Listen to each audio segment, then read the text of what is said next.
جمع مذکر سالم کی تعریف پہلے آپ کو بیان کی جا چکی ہے کہ جس کی جمع بناتے ہوئے واحد کا صیغہ سلامت رہے۔ ان کی حالت رفعی واو ساکن ماقبل مضموم سے، حالت نصبی اور جری یا ساکن ماقبل مکسور سے آتی ہے۔ جیسے حالت رفعی میں جاء مسلمون، مسلمون میں دیکھیے واو ساکن ماقبل دمہ ہے۔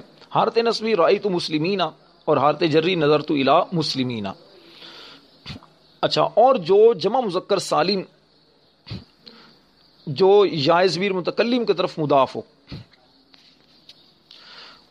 اس کی حالت رفعی واو سے اور حالت نصبی اور جری یا سے آتی ہے۔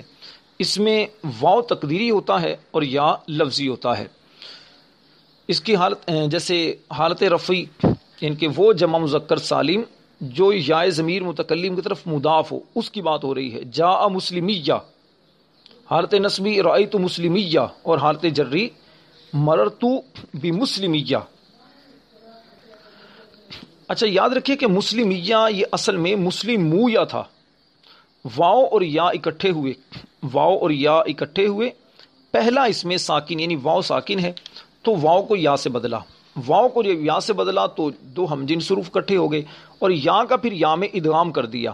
جب یا کا یا میں ادغام کر دیا تو یہ بن گیا مسلمیہ، اور یا سے پہلے جو دمہ تھی میم پر اس کو کسرہ سے بدل دیا تو یہ بن گیا مسلمیہ۔ اچھا، ایک اہم بات یہ یاد رکھیں کہ جمع اور تثنیہ کا نون جو ہے یہ اضافت کے وقت گر جاتا ہے، یعنی جب اس کو مضاف کریں گے تو یہ گر جائے گا نون جو ہوگا اس کا، جیسے غلاما رجل اور طالب المدرستی، یہ اصل میں غلامانی تھا اور طالبو اصل میں طالبون تھے۔ تو ان باتوں کو اچھی طرح ذہن نشین کر لیں۔ اگر کوئی بات پھر بھی سمجھ نہ آئے تو میں مشورہ دوں گا خلاصۃ النحو کو اچھی طرح دیکھ لیں، یا نصاب النحو کو دیکھ لیں، یا تسہیل النحو کو آپ دیکھ لیں، انشاءاللہ سمجھ میں آ جائے گی۔ پھر بھی سمجھ نہ آئے تو آپ مجھ سے پوچھ لیں، انشاءاللہ میں عرض کروں گا۔ اللہ تعالیٰ عمل کی توفیق عطا فرمائے۔